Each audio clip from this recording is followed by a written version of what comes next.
This is a close encounter with a Chinese warplane, filmed just off the wing of a U.S. Navy reconnaissance plane flying over the South China Sea. Some 30 miles from the Chinese-occupied Paracel Islands, a Chinese voice crackles over the radio. American aircraft, this is the PLA Air Force. You are approaching Chinese airspace. Keep a safe distance or you'll be intercepted.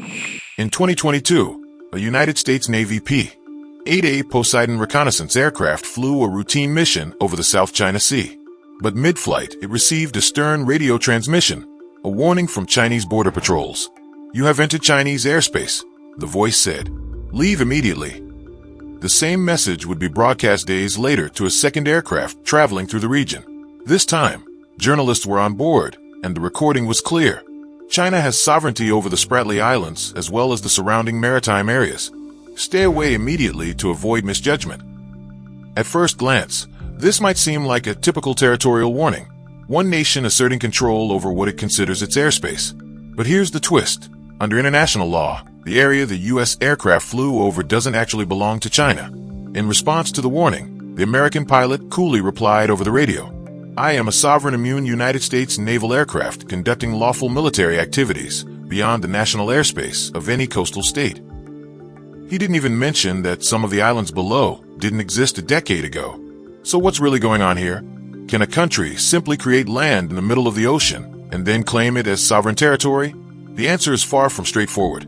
To build artificial islands, countries often deploy large dredging ships that pour sand, gravel, and even concrete into shallow waters, layer after layer, until a new landmass rises above sea level. Eventually, that artificial island can be topped with structures, runways, ports, and even military installations. But when it comes to international law, specifically the United Nations Convention on the Law of the Sea, UNCLOS, things aren't that simple. UNCLOS allows coastal nations to claim up to 12 nautical miles of territorial sea, roughly 22 kilometers, from their natural shoreline. This area is considered an extension of the nation's land, where it exercises full sovereignty. Foreign ships, however, are still allowed to pass peacefully. Beyond that is the Exclusive Economic Zone, or EEZ, extending up to 200 nautical miles, about 230 standard miles, from the coast. Within this zone, the country has exclusive rights to natural resources like fish, oil, and gas, but does not have full territorial control. Here's where it gets tricky. Under UNCLOS, artificial islands do not generate territorial waters or new EEZs. In other words, just because you build an island doesn't mean you can extend your country's borders with it. Yet, this is exactly what China has been trying to do. Over the last decade, China has undertaken one of the largest land reclamation projects in history, primarily in the Spratly Islands and Paracel Islands. Since 2013, China has constructed at least 7 artificial islands in the Spratlys and developed 20 outposts in the Paracels. It even seized control of the Scarborough Shoal from the Philippines in 2012. Altogether, China has created more than 3,200 acres of new land in the South China Sea. Other nations in the region, particularly the Philippines, Vietnam, Malaysia, Brunei, and Taiwan, are not pleased. These countries also lay claim to various parts of the South China Sea, making it one of the most hotly disputed regions on the planet. If you look at a map of territorial waters and EEZs in the region, it's immediately obvious that many of these zones overlap. The overlapping claims are complex enough, but China adds a unique twist. Beijing doesn't just claim individual islands or reefs, it claims nearly the entire South China Sea.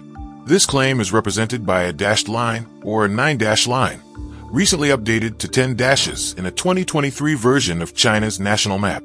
That map was published by China's Ministry of Natural Resources and shows 10 dashed lines enclosing about 90% of the South China Sea, including the Spratly Islands, Paracel Islands, Scarborough Shoal, and even Taiwan. From China's perspective, these are historic waters. Beijing argues that ancient Chinese dynasties, going back to the Han Dynasty in the 2nd century AD, explored and administered these seas. Ancient texts, maps, and navigational records are cited as proof that the region has always been Chinese territory. That's China's justification. But the rest of the world disagrees, especially because the world has changed dramatically since those ancient times. Empires have risen and fallen. Borders have shifted. International treaties have been signed and revised. Most recently, A 2016 ruling by an international tribunal in The Hague explicitly rejected China's maritime claims, stating they had no legal basis under international law. China ignored the ruling. So why is China so determined to control this vast expanse of ocean? The answer boils down to three key factors: natural resources, strategic trade routes, and military advantage. Let's start with resources. By the late 1970s, countries in Southeast Asia began to discover significant oil and gas reserves under the South China Sea. Today, it's believed that the seabed may contain up to 11 billion barrels of untapped oil and massive reserves of natural gas. That alone would be reason enough for any country to assert claims over the region. But that's not all. The South China Sea is also one of the most biodiverse marine regions on Earth. It supports more than 3,000 species of fish and some of the richest coral reef systems in the world. For millions of people in Southeast Asia, the sea is a primary source of protein. China's fishing industry is massive, with over 450,000 fishing vessels and an estimated 7 to 9 million fishermen. It operates the largest fishing fleet in the world. Revenues from fishing contribute nearly 3% of China's GDP, totaling up to $279 billion annually. For a country of over 1 billion people, maintaining access to rich fishing grounds is a national priority. Still, it's not just about fish or fossil fuels. The South China Sea is also a geopolitical choke point. Roughly 1/3 of all global shipping traffic, valued at more than $5 trillion annually, passes through these waters. The sea connects the Pacific and Indian Oceans via the Strait of Malacca, one of the busiest shipping lanes in the world. For China, this is a lifeline. About 40% of its total trade, as well as 1/3 of India's and 20% of Japan's, flows through the South China Sea. Control over this maritime highway gives Beijing enormous economic and strategic leverage. If war ever broke out and China lost access to these waters, it would cripple the nation's economy. So by militarizing the region, Beijing is essentially buying insurance, making sure it can protect vital trade routes, even in times of crisis. And that brings us to the final point: military strategy. China has turned several of its artificial islands into heavily fortified military outposts. These include Woody Island, Fiery Cross Reef, Mischief Reef, and Subi Reef, each now equipped with runways, radar systems, missile launchers, and hangars for patrol and combat aircraft. Some of the runways are 2 miles long, capable of handling large military planes. China has also deployed HQ-9 surface-to-air missile systems, YJ-12B anti-ship missiles, and early warning radar systems on these islands. From these positions, China can project military power across much of Southeast Asia. The logic is clear. Whoever controls these islands controls the sky and sea around them.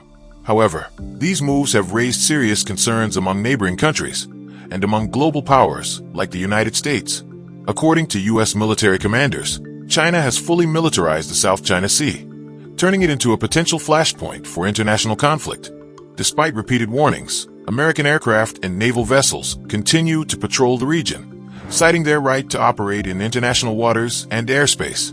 But these missions often result in close calls. In one incident, a Chinese jet flew dangerously close to a U.S. reconnaissance plane. The American crew reminded the Chinese of aviation safety protocols, but tensions only escalated. Meanwhile, smaller nations like the Philippines and Vietnam continue to clash with Chinese fishing boats and Coast Guard vessels in disputed zones. Many accuse China of illegally entering their EEZs, depleting local fish stocks, and ignoring international rulings. In essence, the South China Sea has become a geopolitical powder keg, one where history, nationalism, and global trade converge. And with billions in resources at stake, not to mention strategic control of vital shipping lanes, the contest for dominance is unlikely to fade anytime soon. When we think of China today, high-speed railways, record-breaking bridges, and futuristic cities instantly come to mind. It's a country that's no stranger to building massive infrastructure projects at jaw-dropping scales. So when news breaks of another ambitious Chinese megaproject, it barely raises eyebrows anymore. But this time, it's not a towering skyscraper or a new bullet train. It's something much more fundamental: water. At first, it doesn't sound like a big deal. Water, pipes, pumps. We've had those for centuries. But once again, China is thinking bigger, much bigger. Imagine building a man-made river system that carries water across hundreds of miles, flowing over mountains and through deserts, all to balance nature's uneven distribution. That's exactly what China is doing. To understand why this is necessary, let's look at a basic but critical truth. China is split in two, not by politics or geography, but by water. In the south, nature has been generous. The climate is warm and subtropical, with short winters and abundant rainfall. This lush environment is home to China's most famous rivers, the Yellow River and the mighty Yangtze. These rivers have sustained civilizations for thousands of years and continue to do so today. Take the Yellow River, or Huanghe, stretching nearly 3,400 miles. It supplies water to over 50 cities, irrigates nearly 1/5 of China's farmland, and supports millions of people. It's no wonder it's often called the cradle of Chinese civilization. But even this iconic river pales in comparison to the Yangtze, which flows for nearly 3,915 miles. It's not only China's longest river, but the longest in all of Eurasia, ranking third in the world by water volume. Rich in biodiversity and essential for agriculture, the Yangtze made the southern regions of China a true paradise for rice farming. Here, floods are often a bigger problem than drought. In fact, there's so much water in the south that it occasionally turns deadly. Typhoons and monsoons frequently batter the region, causing devastating floods. Rivers like the Yangtze and Yellow often overflow, releasing torrents of muddy, debris-filled water that can destroy homes and farmland in minutes. The Yellow River is notorious for this, as its riverbed rises higher than the surrounding land due to years of sediment buildup. Despite the dangers, the South is undeniably rich in water resources. The same can't be said for the North. Northern China is a different story altogether. Winters are long, cold, and dry. Summers swing to the opposite extreme, hot, humid, and suffocating. Comfortable seasons like spring and autumn are short-lived. And if that weren't enough, rainfall here is scarce. The land is dry, dusty, and heavily affected by desertification. This is where you'll find the vast Gobi Desert and the even more formidable Taklamakan, China's largest desert. Sandstorms and droughts are common. Agriculture is difficult. And worst of all, water is desperately scarce. Nowhere is this more apparent than in Beijing. As China's capital, Beijing is home to over 21 million people, but its water resources are shockingly low. For years, the city depended on underground aquifers, but repeated droughts and rampant industrial pollution have left them depleted and contaminated. At one point, water availability per person in Beijing dropped to just 26,400 gallons per year. That's not a typo. It's only 1/12 of China's national average, 1/180th of the global average, and far below the international threshold for severe water scarcity. For comparison, the United Nations defines water stress at anything below 449,000 gallons per person annually. This water shortage isn't just an environmental issue, it's an economic one. China loses an estimated $35 billion every year due to water scarcity in the north, a figure more than double the economic losses caused by flooding in the south. So, how do you solve a problem like this? You could try conservation or desalination, but China had another idea, something bold and enormous: move the water. The concept isn't new. In fact, it dates back to 1952, when Mao Zedong famously said, "The South has plenty of water, the North very little. If possible, water could be borrowed." That simple statement sparked the idea for what would eventually become one of the largest water transfer projects in human history. But ideas are one thing, implementation is another. For decades, the South-North Water Transfer Project remained on paper. It wasn't until the 1990s that it gained serious political and financial backing. In 2002, after 50 years of discussion, China finally broke ground. The project's goal: to move an astonishing 11.7 trillion gallons of water every year to the parched north using 3 colossal canal systems: the Eastern, Central, and Western routes. Construction of the Eastern route began in December 2002. This system redirects part of the Yangtze River's massive flow northward. Even in the driest years, the Yangtze pushes more than 158 trillion gallons annually. So siphoning off 4 trillion gallons isn't a significant loss for the south. The main pumping station was placed near Jiangdu and was capable of moving 14,000 cubic feet of water per second. From there, water flowed along the Grand Canal, eventually reaching Shandong province, and then flowing into reservoirs near Tianjin. The entire system spanned 767 miles and required major engineering feats, including a 230-foot deep tunnel under the Yellow River in Shandong province, 23 pumping stations, producing a combined 454 megawatts of power, helped lift the water across varied terrain. By 2017, this route was fully operational and delivering 264 billion gallons of water per year to the north. Next came the Central Route, perhaps the most iconic of the three. Often referred to as the Grand Aqueduct, this system runs from the Han River, a Yangtze tributary, straight to Beijing. A major part of the project was raising the height of the Danjiangke Dam, boosting its elevation from 531 to 581 feet. This allowed gravity to do the work. No pumping required. Water now flows downhill for 785 miles straight into the capital. The project was completed in phases between 2004 and 2014. Today, the central route delivers about 3.4 trillion gallons of water each year.